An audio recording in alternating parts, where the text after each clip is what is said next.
What's going on, y'all? I just wanted to jump on here today. We have a very special guest, a very good friend of mine. She has nothing but experience, lifelong learner, 30 years in education, doctorate, couple master's degrees, just a wealth of knowledge. And I know her expertise is women leadership or just leadership in general. But we go get on here and we go try to help. Hopefully, she can help us try to get resilient in our world of fighting against the world with the knowledge that we go gain today. So, without further ado, I want to welcome on the show Dr. Catherine Barnes. How you doing, Dr. Kathy? I am doing well. Thank you. Thank you so much for that introduction. You earned it. I have nothing to do with it. You've earned it. So I it's appreciate my it. pleasure. So to get us started today, my first question I will ask you over your 30 years of education Uh-huh. and in leadership, what initially inspired you to pursue a career in education? And how did that path evolve into coaching and transforming workers and leaders? Wow. Great question. So, interestingly, I did not start my career in education. I actually stumbled into education. My first degree is in advertising and marketing. I was in the College of Wow. Journalism. Yeah, I was in Okay. the College of Journalism, and I also have a degree in business. So it's weird. I that path just kind of stumbled upon me. What happened? I was an undergrad at the University of Florida, and I needed a job.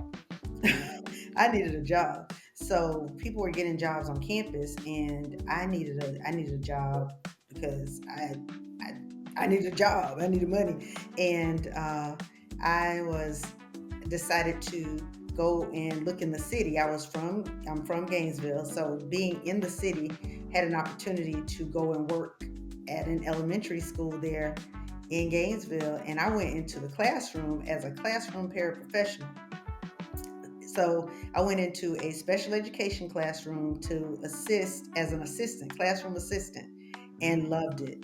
Fell in love with wow. education, fell in Okay. love with children, fell in love with working with children, fell in love with my teacher. And she told me, "You need to go be a teacher. You need to go be a teacher." So at the very last minute, it was too late to switch my major because I had spent too many time in those journalism classes, too many time in advertising and marketing, which is what my first degree was in.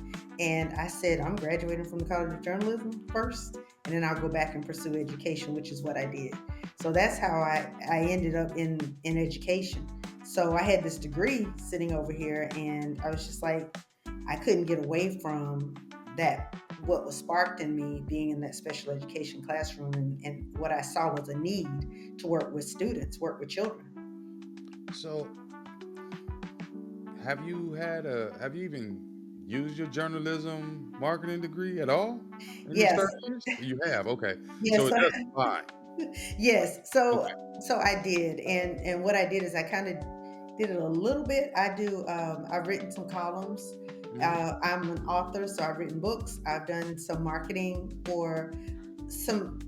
here and there, some marketing campaigns. I've worked on some things here and there. I've done some work with MB listings and some other places.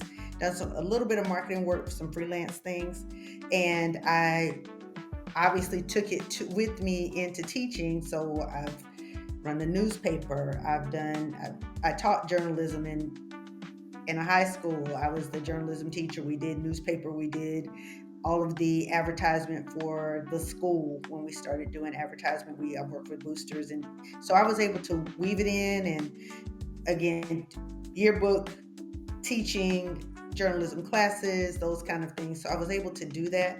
But in terms of anything more than that, no, I jumped right into education and then started using it down that road. Anything more than the freelancing, and of course, again, like I said, I'm an internationally published author with several books, and I've done the writing portion of it that way. But other than that, that's it. So the way I'm hearing it, you would say that it has helped you in your teaching Oh, career. absolutely, Okay. absolutely, Okay. absolutely. And no opportunity is ever wasted. So Mm.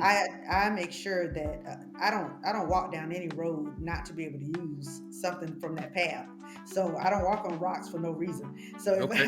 Hey, if you're gonna walk on rocks, you better be able to use something from that so I road. hope you guys are picking that up what she just said. Yeah, No information is wasted. Everything is yeah, useful. So, everything. was there a defining moment or a personal experience that shaped your passion for helping women overcome burnout, inequity, and workplace trauma? Oh, absolutely. I'm glad that you asked that question. Yes, experiencing it.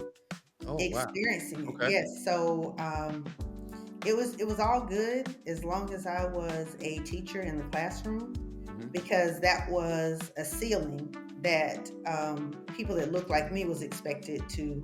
It's okay as long as you're the teacher. It's Right. okay as long as you were a good teacher and you were able to move your kids, didn't have any classroom management problems. And unfortunately, people that look like me and you do a good job at managing kids, and your kids learn, Hmm. you generally are considered a good teacher. Right. So, with that being the case, you can stay there as long as you want, and people will applaud you. You'll win awards, service teacher of the year, all these kind of things. You'll have those options. I was nominated for teacher of the year multiple times, and having had those opportunities, it was great. It was great. Wasn't until you start moving up that the targets Oh, wow. move to your back and your front and your sides. Targets were everywhere. So and it's like in most places or in many places when you start to excel.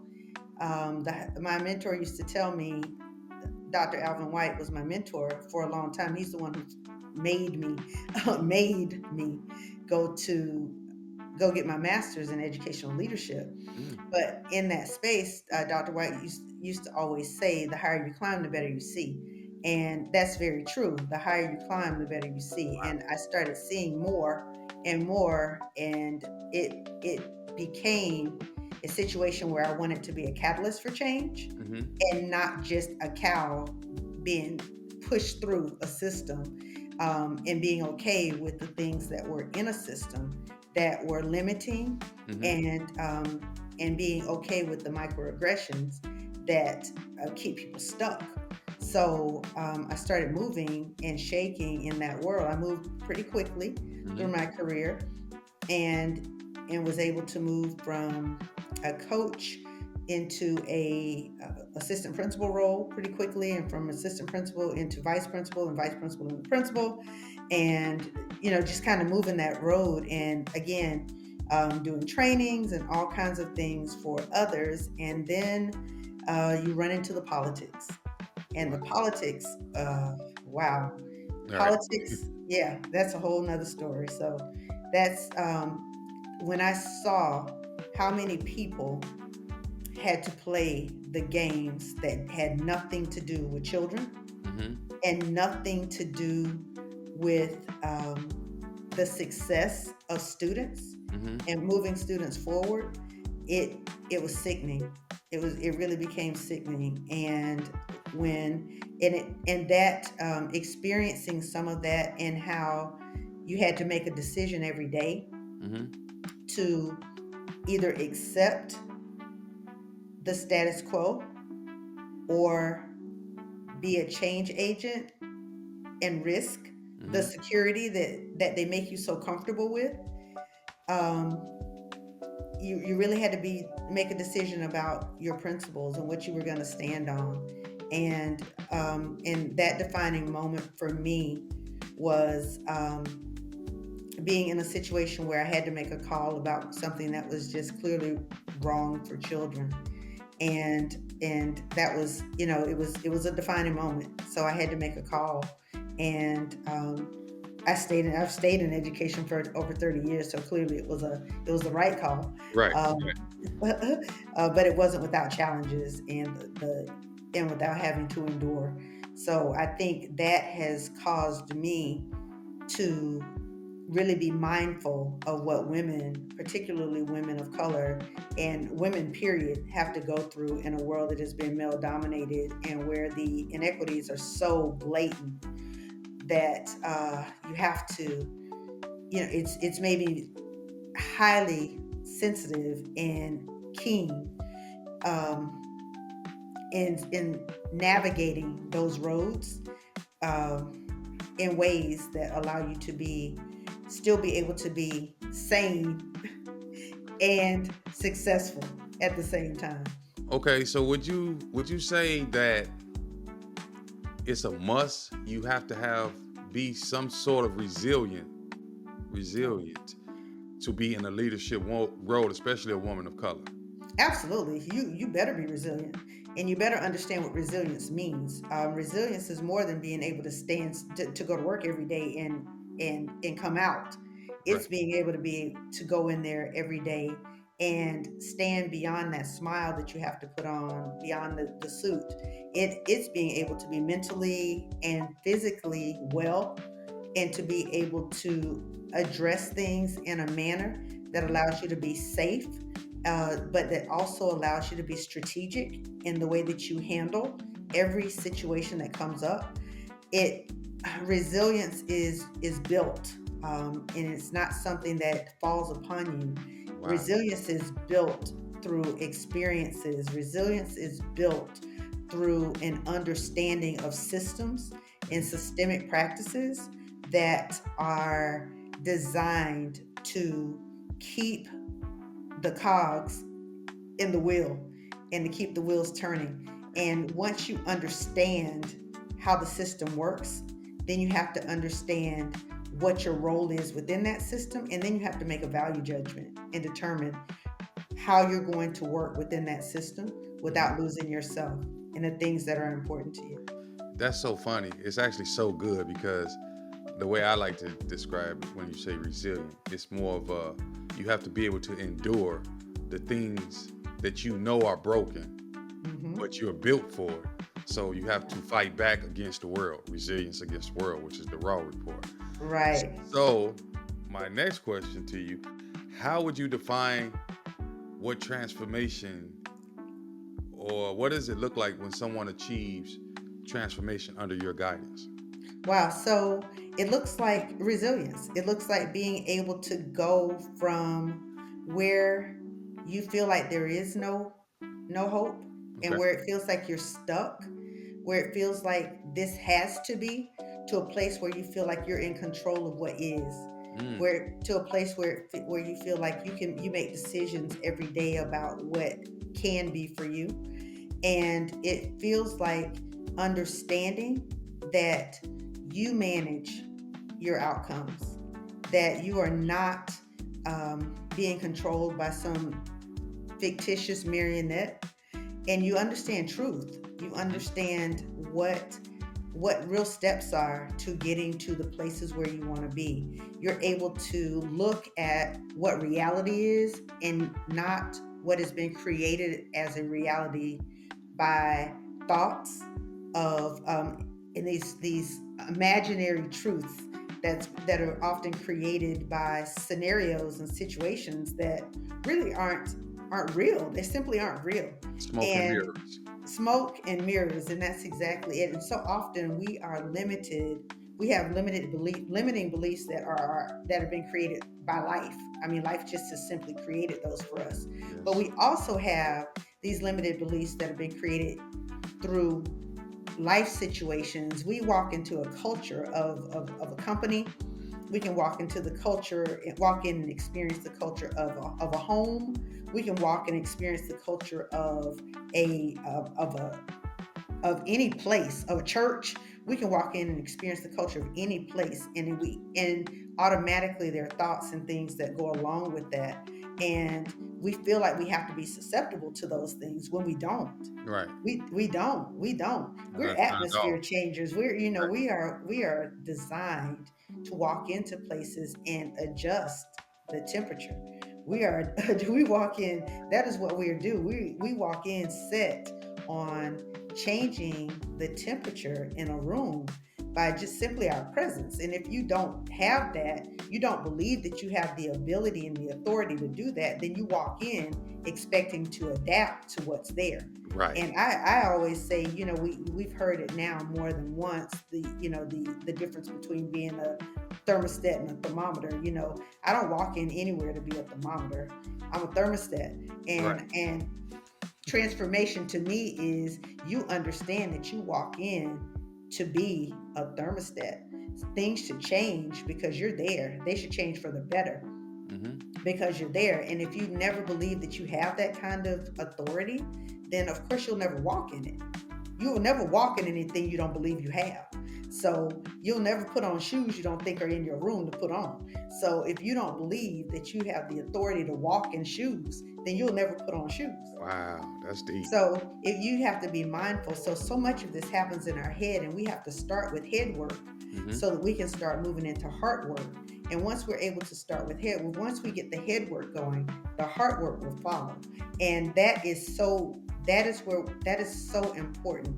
And I don't know if we spend enough time working on the part of us that keeps us stuck. So often we think our heart keeps us stuck. But it's not. It's not. It's our head. Okay. It's our head. Okay, guys, I want y'all to listen to what Dr. Barnes is saying. This is not just for women. This goes for men too. Oh no, absolutely not. This is people. Right. This Period. this universal. This goes for This is everybody. universal. This is everybody. Exactly. So, with burnout being a major focus of your work, Mm-hmm.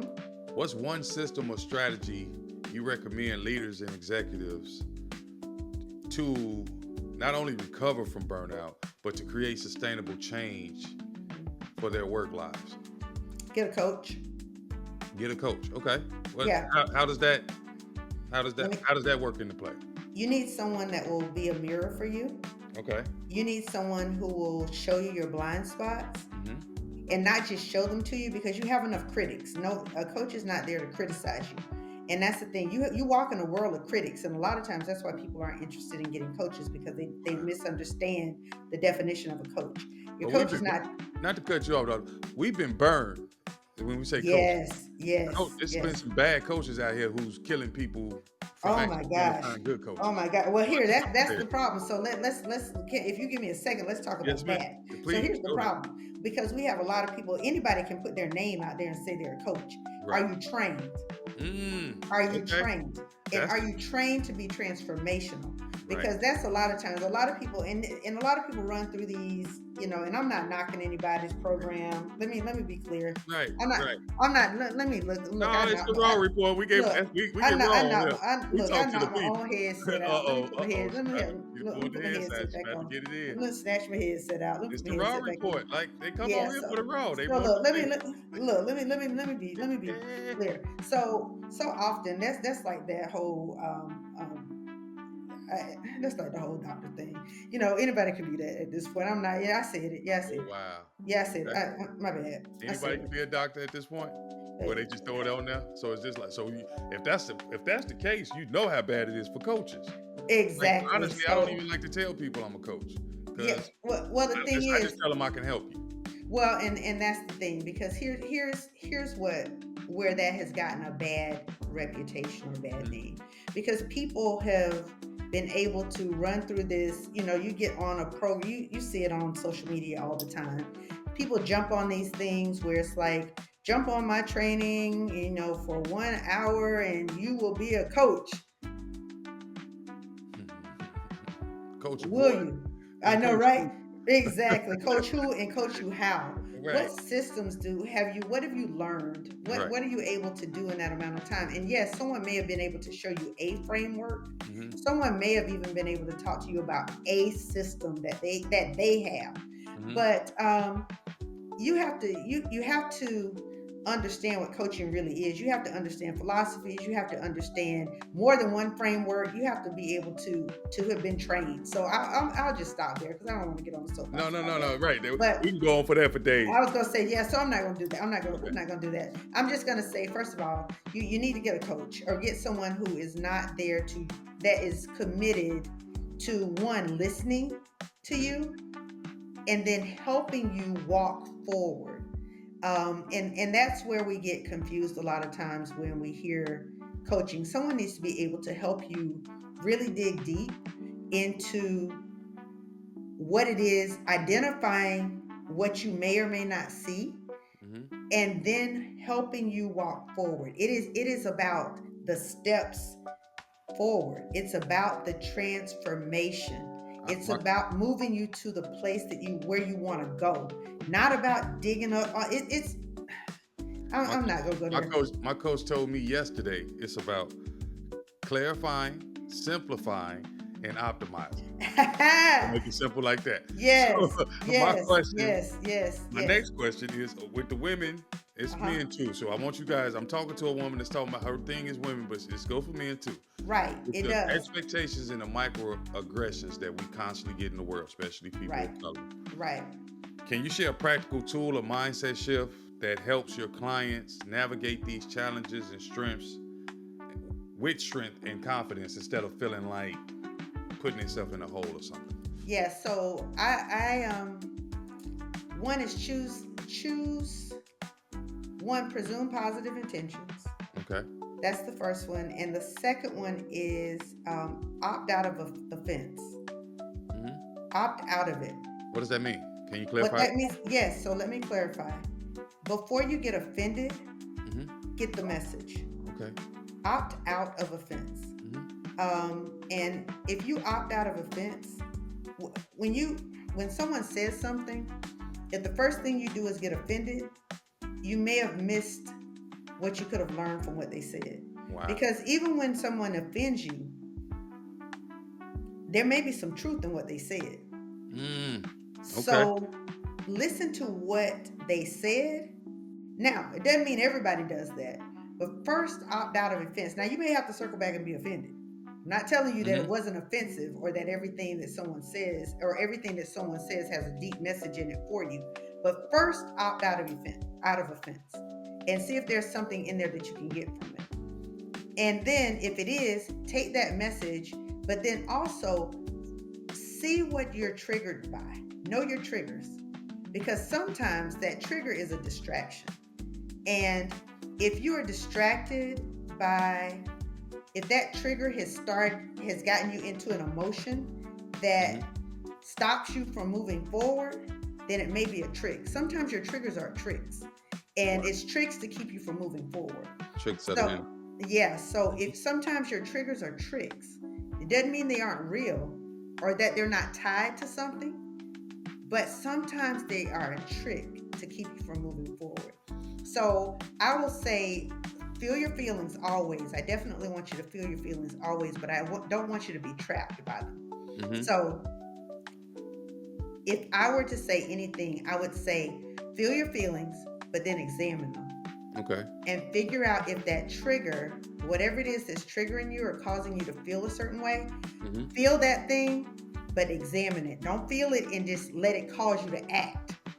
Feel it and figure out what it's causing you to do and if that is trapping you or keeping you from moving forward. I, That is where we get stuck so often. We get stuck, and it may be something about this cup. I mean, something as simple as this cup. hmm. And this cup may be someone hands me this cup, and I look at it and I'm like, why is she always giving me the silver cup? I like gold.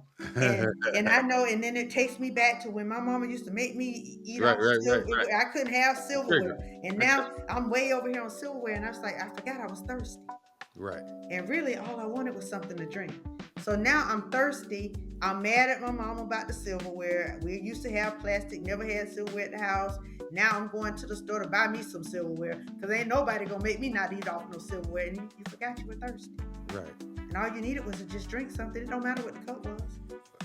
Well, that's funny because exactly what you just said. The Lord's still working with me on that. As far as when don't spark me up because I'm gonna go there. But the Lord working with me.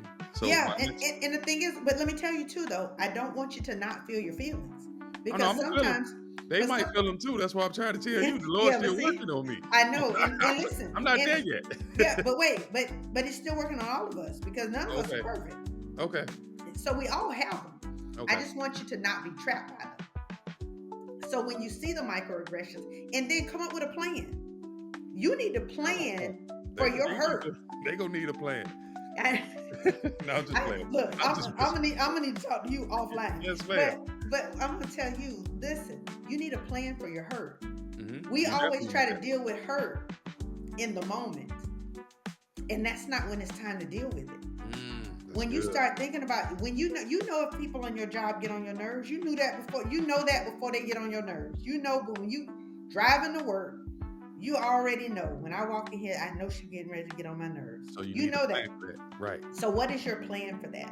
Wow. Plan for that ahead of time. You need to plan for the things that you know. You know, my cousin is going to be late.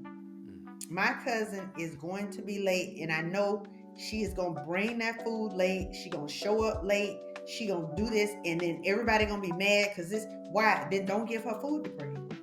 Right. Or What tell is her your the party started at 2:00 and it's done at 3. exactly? Or it started, and if she gonna be real late, it started at 2:00, and it really don't start at 5. Right.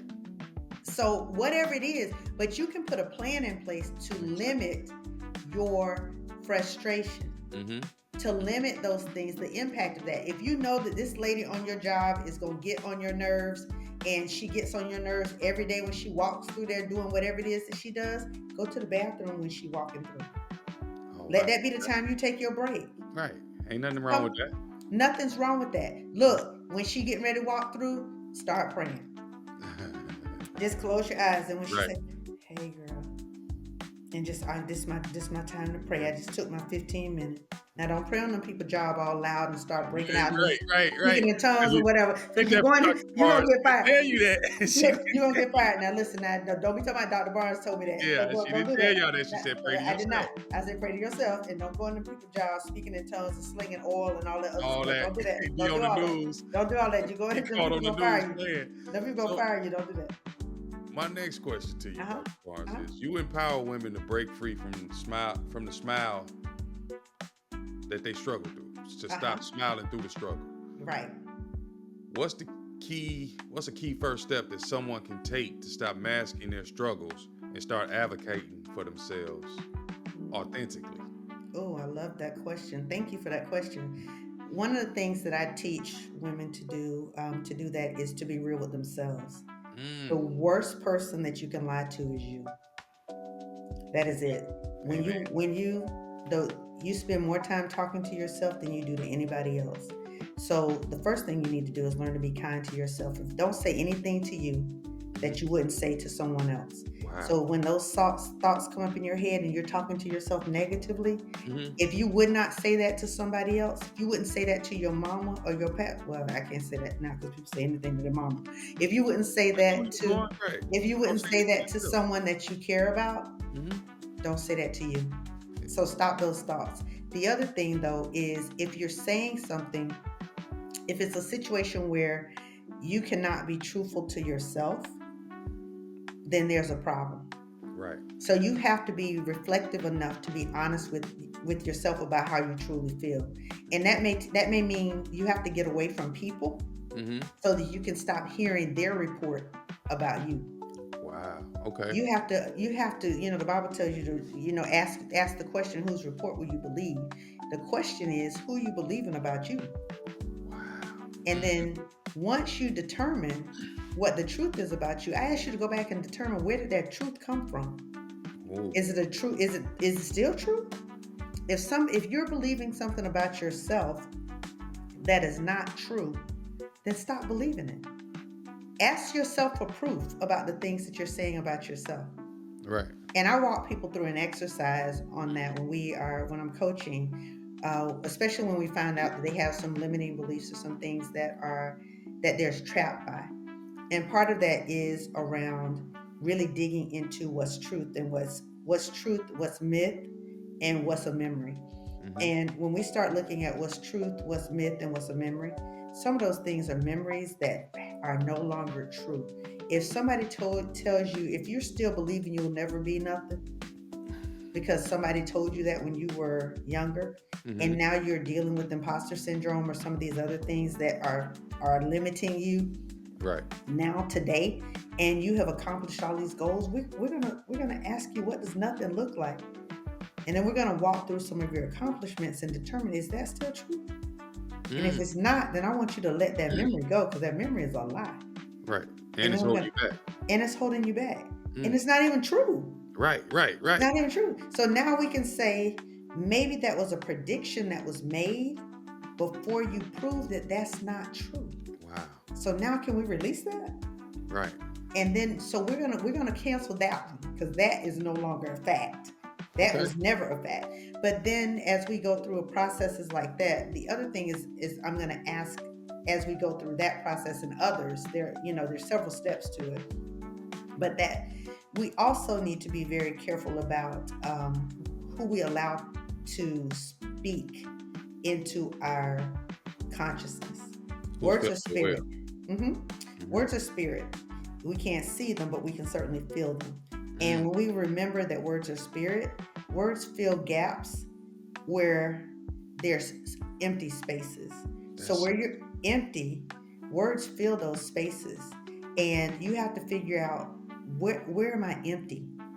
Because wherever you're empty, those words, whatever words you hear, they're going to go into those empty spaces and they're going to fill it. mm-hmm. So you're going to have to start filling yourself with things. So those words, when they come, it's no place for them to land. Right. Like, ooh, you said that. Ooh, but that's No full, matter. baby. Right. No That's matter full, one way or baby. another. Because That's you, that's full. I don't have enough room to take that I in. can't even take that. I can't. That's There's good. look. There's no room at the end. There's Right. no room here. That has nowhere to land. Right. But as long as we remember that words are spirit, it makes it easier for us to get rid of those things when they come. And then you have to be willing to change your circle. Okay. Remember, people are seasonal, and Mm, that is hard mm. because we often forget that people can be seasonal. And you done And drug this we person for like 80 seasons, and this should exactly, have and been we number one. right, and when you realize that apple trees or any kind of trees continue to grow, but fruit falls off. And Mm, some of it lands on the ground and some of it is rotten, some of it, and when you don't go down there and pick up that rotten pear and keep eating it, right. it doesn't. You don't. New pears grow. And sometimes you get a new pear, a new apple, or whatever it is. I'm using fruits I don't even eat. I don't know where it's coming from, so let's just forget it. Okay. But again, and that apple, when that season is over for it, Mm-hmm. it falls to the ground, and you can't do anything with it. So you have to be able. The tree is still good, and you have to be conscious enough to understand that it doesn't make them a bad person. It just means they're not right for you right now. In this season that In you're this season, the season that you're in. And so often we don't have room for the people that need to get on our bus because our bus is full of people that should have gotten ooh, off. ooh, We ooh, don't that's have good. room for it. So you're going to your next stop and your next stop, and there's people standing at the bus stop waiting to get on, who are ready to push you to the next place. They're there. They're like, let's go, let's go, let's go. Right. I'm at the bus stop, and you getting there, And there ain't bus no room full, for them. bus Right. full, bus Uh, full. And then you're wondering, you're like, why can't I? Why is nothing changing for me? Because you're hearing the same people talk the whole time. There's nobody new on your bus. wow. There's no room for them. That's good. Nobody can get on your bus. Nobody can get on your bus. And nobody on there is getting off because there are a lot of people who love you in your most dysfunctional state. They love the version of you that you used to be, They not love the the version version that of you are. you and they are willing to stay on your bus and keep you there Mm-hmm. because as long as they can keep you there, they don't have to be alone. Mm. They don't have to be alone. And you're so afraid of being alone that you'd rather stay in that state than to risk being alone and moving forward. I hope this is so good to you guys because it's being good to me. It's like she's blessing me. So I hope you guys are getting something from this because this is good stuff. So, Dr. Barnes, Yes, sir.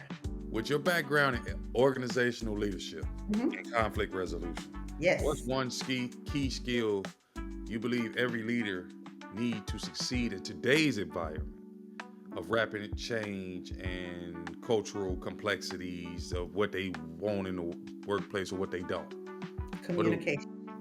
communication? Wow. Can you speak on that a little bit? Communication. Yes, so communication. And when I say communication, I am speaking of listening more so Mm. than speaking. So you're saying Listen, it's listening more than actual talking. yes, Wow. listening more so than talking, and active listening, understanding the art of listening, and being able to be responsive instead of being willing to reply to anything. Can you explain that a little more? Like, what does Yes. active listening even mean? So, active listening is being able to sit without judgment and hear the words that a person is sharing with you for what they are, Mm, without judgment and without preconceived notions and without an answer to the question. And when I teach people how to do that, and you're like, you teach people how to listen? Yeah, because it's hard.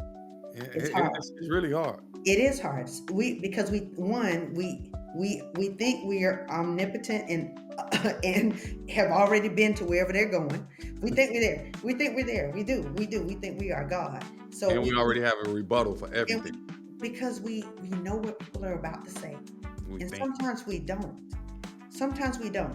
The other thing is we are so defensive. Hmm. We are so defensive. We operate in a state of this all the time. It's like, ah! And you have to ask yourself, why? Why do you come to every situation in a position of defense? That is about you. That's not about the person that you're talking to. So you Why have do to you ask think that yourself, is? well, a lot of times it's because of past trauma. You Okay. always feel like you have to, and especially with women, a lot of times we always have to defend ourselves. We always have to make it make sense to you, Right. because one, a lot of times people don't listen to us. Our voices are not valued. Our voices are not heard, and we're all often put in situations where we have to over explain because people either don't understand, or we have to over explain because it takes more for people to respect our opinions. Hmm. So we have to make it make sense in a way that sometimes our counterparts don't have to. And as sad as that is, that's the reality that we live in. So it's our truth, whether people want to admit it or not. So with that being the case, um, often people feel like they have to over explain. I found myself in a lot of situations before. If I know I'm going into a situation, I have researched and researched and researched and researched and researched, because I know that I have to come with statistics and facts about everything before I go into a lot of conversations. If I know what they're going to be about, Hmm. I trust and believe I have researched, and I am getting ready to run out the top researchers. I'm coming at you with facts. Right. I have receipts. Hmm. I got receipts when I come. It makes sense. And I'm ready to pull them up on my phone and give you and probably have a presentation that I can email to you in the whole constitution about whatever it is that we're talking about, if I have the opportunity to prepare, simply because I've been conditioned to prepare an argument for it. And it's unfortunate that we have to be in that space, but that's how we've been conditioned as women often, particularly women of color, to stand to stand and defend. So that's part of it. The other thing is people are moving past your thoughts so quickly Hmm. that you don't often feel heard. So I have to teach people how to listen. And part of that is pausing. And I ask people to, before you answer, Hmm. ask yourself, count before, tell the person, Hmm. Oh. to I'm going to pause to process what you said. That lets the other person know that you're actually being thoughtful about what they said and not just ready to come back with something. And the other thing is, it really gives you a moment to formulate an answer that's thoughtful Mm. and not just what you thought you were getting ready to say anyway. Because sometimes when we do that, it's not even addressing what the person said, The because you world gave needs that. more of that. We need more thoughtful answers. I'm talking about Yes, everywhere, each other, exactly. around the whole bigger thing. We Exactly. just need a lot of thoughtfulness. Exactly. And we do not get that. So we miss it. So communication is like this. It's like I come and talk to you about the raw report, and I'm talking about the raw report, and then you say something about the assist coach, and you just talked about the assist coach, and I was like, but I was asking about the raw report. You're Right. like, yeah, the assist coach, and I'm like, but so then we walk away, and I'm incomplete. You think I've heard you, And nobody you, heard each other. and no one has heard a thing. So I'm still incomplete. You are incomplete because you've not gotten my message. I don't feel heard, and I've not gotten your message because you're I don't talking feel about hurt. something. Right. Right, It's just, exactly. it's And just then we're both walking away like, see, this that's why I don't talk. It's like, that's good. So yeah, let me so ask you this, Dr. Barnes. yes. How do you go about guiding your clients to be able to connect their professional goals with their spiritual purpose and development, fulfillment? How do you connect the two? Yes, so you have to be able to define them both. And sometimes we don't have those clearly defined. Okay. You have to know what your values are, and we walk through a values and beliefs Mhm. exercise, because once you're clear on what your values and beliefs are, it makes all your other decisions very easy. You once you know that, your other decisions are clear. Wow, that's They're man, very yeah, that's clear. good. That's They're good. very, very clear. So um it nothing else is hard. Once you're clear on those things, it makes every other decision very easy. So would So you not so would when you you say that spirituality is more important than the other goals? I would say for me it is, but Okay. that's because Me too. it's one of my top values. Right. But if it's not a top value of a person, for me it happens to be. Hmm. So for me, I can say yes.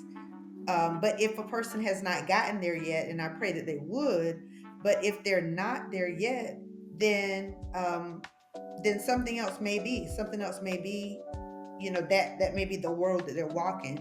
Maybe they have not gotten there yet. But whatever it is, whatever you consider to be your values, once those are clear, then every other decision is an easy decision. Easy. It's an Easy. easy decision. Yes. So once I decided, I was a workaholic. Like I said, I moved so quickly through my career that my family suffered, my relationships with my friends and my relationships suffered. My health suffered. I was not living well. I didn't live well at all. I lived good. Hmm. I lived good, and it looked good. I had the cars, I had the house, I mean Right. everything that looked like the dream, the Mhm. money, the vacations, all of Right. that looked like the dream. I mean the suits, the walking in the big office, all of that stuff, it looked good, but I wasn't living well. Wow. I was living good, Hmm. but I was not living well. What And changed? what changed was I had to do the exercise to figure out Hmm. what my values were. Okay. And once I determined what my values were, then I was able to align my life in a way that allowed me to move from living, just living good, to living well. Wow. And once you determine that you are going to live well, then everything else falls into place. It So doesn't mean you don't have problems now. It doesn't mean that things no, don't no. happen and you don't still have situations, because you Right. do. You do. Everybody. I was Right. gonna say, yeah, That's if you life. ever get to a place when you feel like life want life and people want people, then Right. you are confused, Right. because This ain't the life we live. exactly, Jesus had 12 disciples and one of them was the devil. So do understand that it happens. So how would you suggest? Hmm. And I'm talking to you. I know your focus is women, but this happened for men too. How would you suggest that if we are on that opposite world, that we start to transition ourselves to a place where we can get to a living a better life, Hmm. not just good life? How would you? How do you think we go about tapping into figuring out what our values are? You have to, that's a great question. You have to figure out what matters. Okay. And how do you do that? you have to ask yourself some tough questions. I put out a survey to my team yesterday, and it asked some really deep questions about them that allowed them to think about themselves in some different ways. Mm-hmm. And some of those questions are around, things about you that you wouldn't think about. It's easy to give yourself some surface answers. So you have to ask yourself some deep questions, some questions about, what do you really like?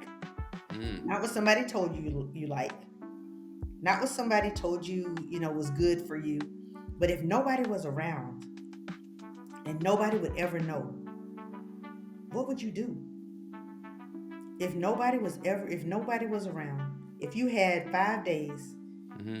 and nobody was around and you could do whatever you wanted to do, just think about it. Wow. And then I take it down. If you had 3 days now, only 3 days left, and nobody was around, Mm-hmm. and you could do whatever, you could make the decision with nobody being around. Right. Nobody could judge you. Nobody would judge you. Right. Nobody would make a decision about you. Nobody would even know you made this decision, because nobody knows this your last 3 days. You're Right. the only one that knows. But nobody would judge you. Everybody else thinks you're going on about your life for the next 100 years. Wow. But and you had to make a decision about what you want to do. What would you do? What would be the first 5 things you would do? What would be the first 2 things you would do? And then if you had one day, what would you do? What would be that? What would you say? Who would you say it to? What would you do? And I ask people too, and you start, like, when I ask people, what is your motivation for the things that you do? And when I ask, oh, my children, oh, my family, I want to start a business because I'm doing this for my family. That's my big motivation. Okay, well, that's not a big enough motivation for you because you ain't doing it. So now what's your true motivation? Right. Don't tell me your kids when you're not doing it. If your kids, I'll do anything for my kids, and this is why I'm doing it. Well, you're not doing it, so you won't do anything for your kids. So let's go. And it's hard because that means you gotta admit to yourself, that sounds good, but that's not true. It's such a loaded question. When you I just know. asked it, I sat here and thought about it. Like, and Yeah. on both, all of them, 5 days, 3 days. The first thing come to my mind is jump. So I know I would have to sit there and think about that thing. Right. Wow. But that's how you then start to determine what's really important. And you have to think about it through the lens of, nobody will see you and nobody will judge you. So if you know your pastor, your mama them, your daddy them, All that. grandmama them, Right. your kids, your people who you work with, people everybody that you put on an image for, Mm-hmm. none of them people can see you. Right. None of them can see you. None of them hear you. None of them know anything about you. Mm-hmm. Now, how would you answer that question? Wow. Yeah, That's how you get to the depth of what's really true. And like you said, or like I said, we like to say, well, my kids are the most important things to me. Are they? It sounds good. It sounds great. It sounds great. But you ain't showing it. Right. So then is it really? Right. Is it? Or is it a cigarette? Or is that something somebody told you and put in Right. your mind? Right. Because again, if you say that, you've made a decision, and I'm not judging people who are smoking. I'm just using this as an example because it's one that I use with a client. So because she said, well, I want to stop smoking for my kids. I'll do it for my kids because I don't want to. I've had cancer twice. I don't want to have cancer again, but I can't put the cigarettes down. It's for my kids. I'm like, but so no, it's not for you. Like, your kids aren't strong enough motivation. Wow. So what is strong enough? Because your kids are not a strong enough motivation. We need to find a motivation that's strong enough. That's real deep. Your kids are not strong enough. Right. So stop using your kids because your kids are not a strong enough motivation. What is a strong enough motivation? And I'm not judging you. Right. I just want us to be real, because that's not working. Your kids have always been your kids, and it has not been enough to stop. So now, what is a strong enough motivation? Let's figure out what is. And you said, well, I don't want to get cancer again, but you had it before, and now you're still smoking. So that's not a strong enough motivation. So what is? We got to find something that is. So, part of our work is being able to be truthful so that we can get down to the real work. And some of it is hard.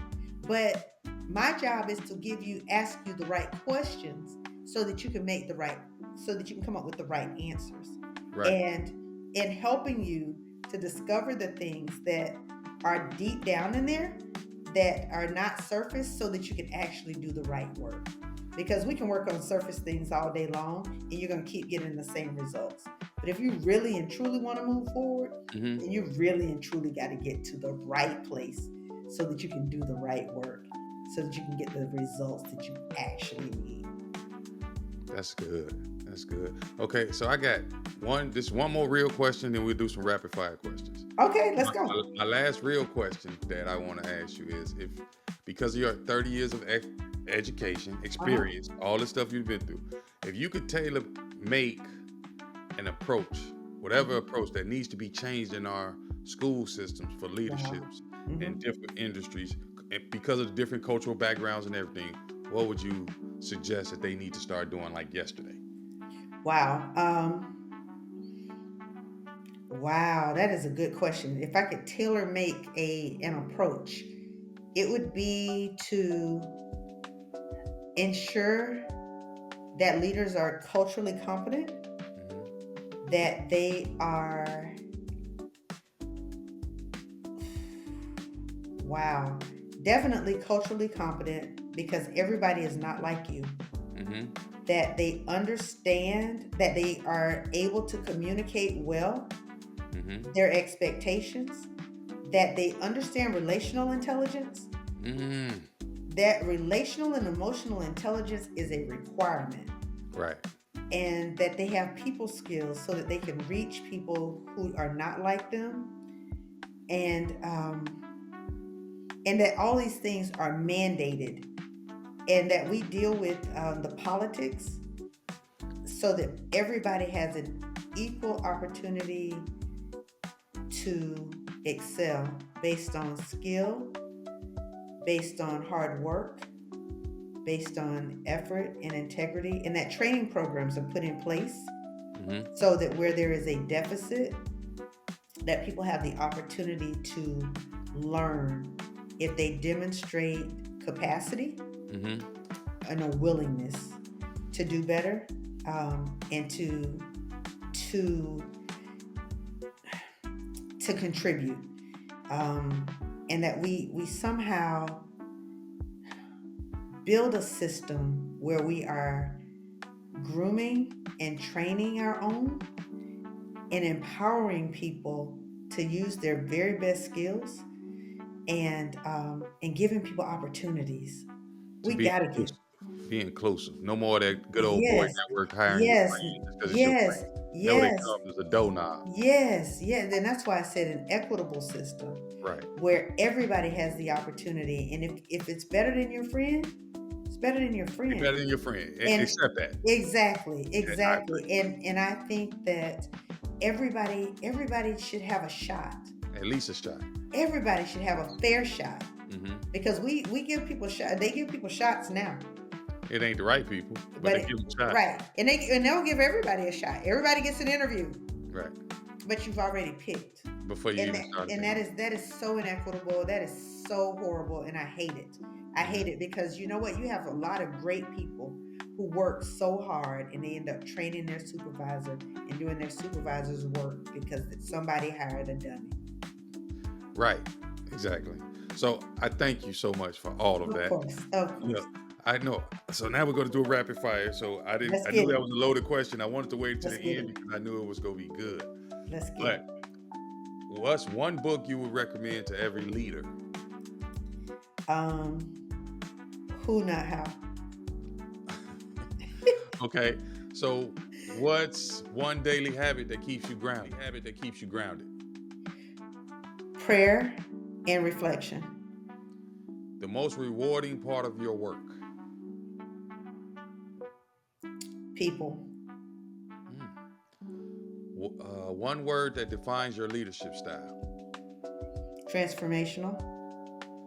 And advice you would receive you wish you would have received early on in your career?